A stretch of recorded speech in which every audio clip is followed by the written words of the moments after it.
All right, so we're going to talk about equations again. This time we're going to make it a little more complicated than our last lesson.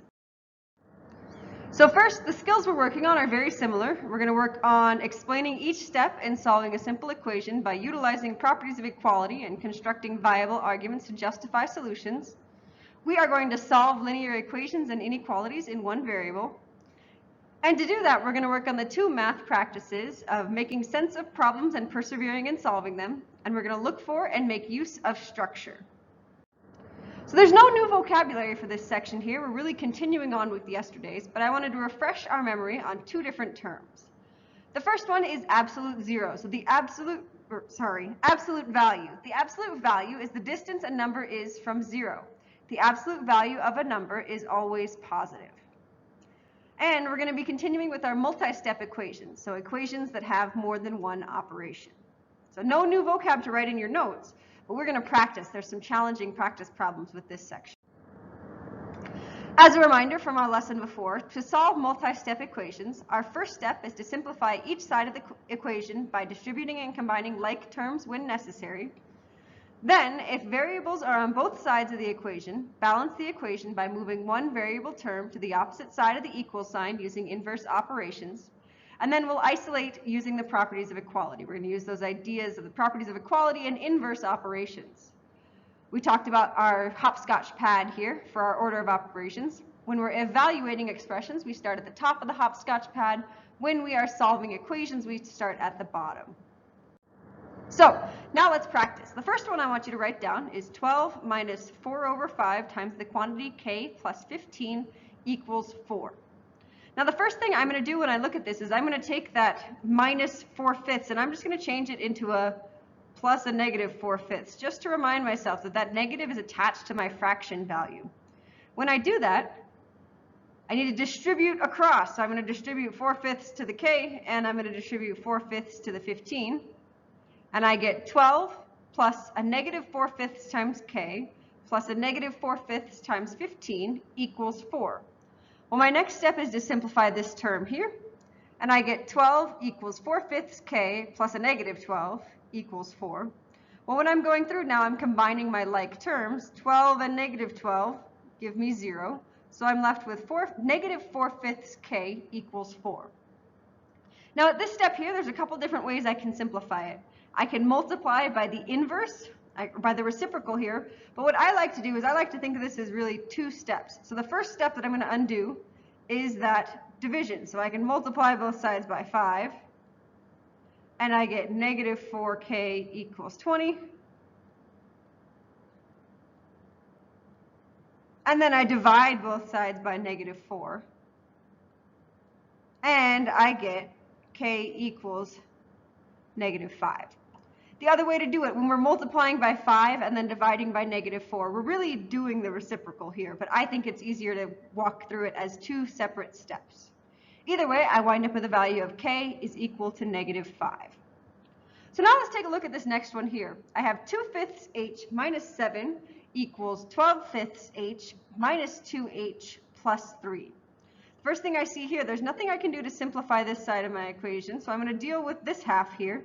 And I need to figure out what is 12/5 h minus 2h.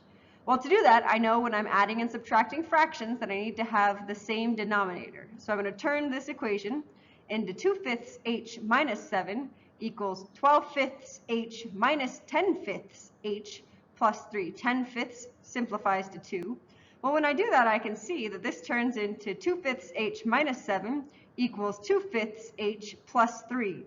Well, now I want to get my h's on the same side, so I want to move my h over. I'm going to take away 2/5 h.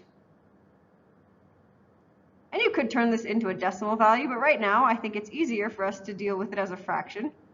When I take away 2/5 h from the left-hand side of my equation, I need to take it away from the right-hand side. But I have a problem, because that goes away, and then this goes away here, and I'm left with negative 7 equals 3, and that's a false statement. So this equation has no solution. There's no value of h that I can plug in to make this true. Just as a reminder, we can have sometimes where there is one solution. We can have situations where there's no solution. And then, as you'll find out, we can have infinitely many solutions, or we can have two solutions, or any combination in between.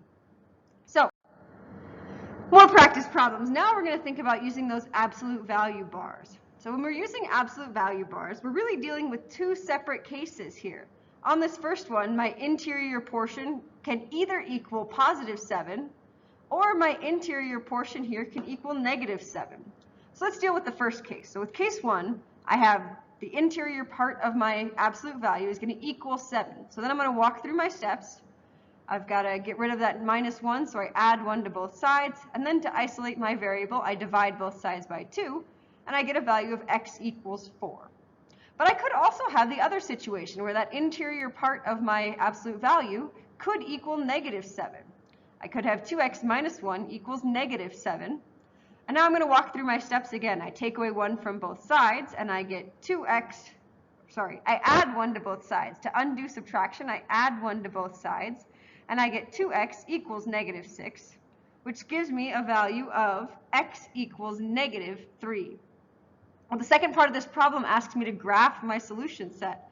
So I'm going to make a number line here, and my number line goes from -10 to +10, but in your notes you can zoom in to the portion that you need. I only need to see a -3 to a +4, and I'm going to plot those 2 points, -3 and +4. The other way that I can write my final solution here, so the problem asks you to graph, so I want you to graph it in your notes. But the other way that I could write this is I could use those brackets to show me that my solution set includes the values of x of -3 and +4. So now let's try again with the other situation. If I look at this here, I want that interior portion to either be equal to -5 or +5. Your brain should hurt looking at this here. I can't have an absolute value equal a negative number. It doesn't work. There is going to be no solution here. So my final answer is no solution. There's nothing I can do to p that if I take the absolute value, I wind up with a negative number. Doesn't work. Mathematically impossible. All right, one last one, and this is where things get really complicated. This comes straight out of your homework. This is number 36 on page 106. We need to write an equation that has the given solution. So this is our graphed solution. I see my value of -6 and +2, and I need to figure out how to get there, how I can have an equation with absolute value that gives me the two solutions of -6 and +2. So the first thing I need to do is I need to find the midpoint. The midpoint between these two numbers, if I count in, I wind up at -2. Both of those answers are 4 units away from my midpoint, so the distance is 4. So now what I'm going to do is I'm going to create that equation with my absolute value bars. My number, my unknown number, minus the midpoint gives me my distance from the midpoint. So in this case here, I get n minus a -2 equals +4. And I can write that as n minus -2, or I can write that as n plus 2. I know that those are equivalent. But let's check our solution here, because these ones get complicated. I want to check and make sure that if I use this equation here, that I wind up with the two solutions given in the graph, the line graph. So first, in case 1, I want that interior portion, n minus a -2, to equal a +4. Well, I know that that's the same as n plus 2. If I take away 2 from both sides, I wind up with a value of n equals 2. So I have my first solution. Now I want to try it again. I want n minus a -2 to give me a value of -4. When I do that, I know that's the same as n plus 2 equals -4. And if I take away 2 from both sides, I get n equals -6. I land on my other solution. These ones are complicated. There's a few of them in your homework assignment. Make sure you're paying close attention. Give the simple version of your absolute value equation.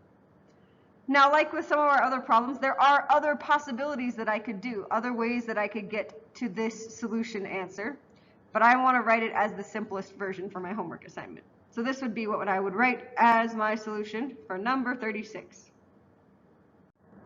And that's all I have for you. This one's challenging. It's going to take you a little bit of time. You have 2 parts to your homework assignment, 3 through 45 multiples of 3 on page 100, and 3 through 45 multiples of 3 on page 105.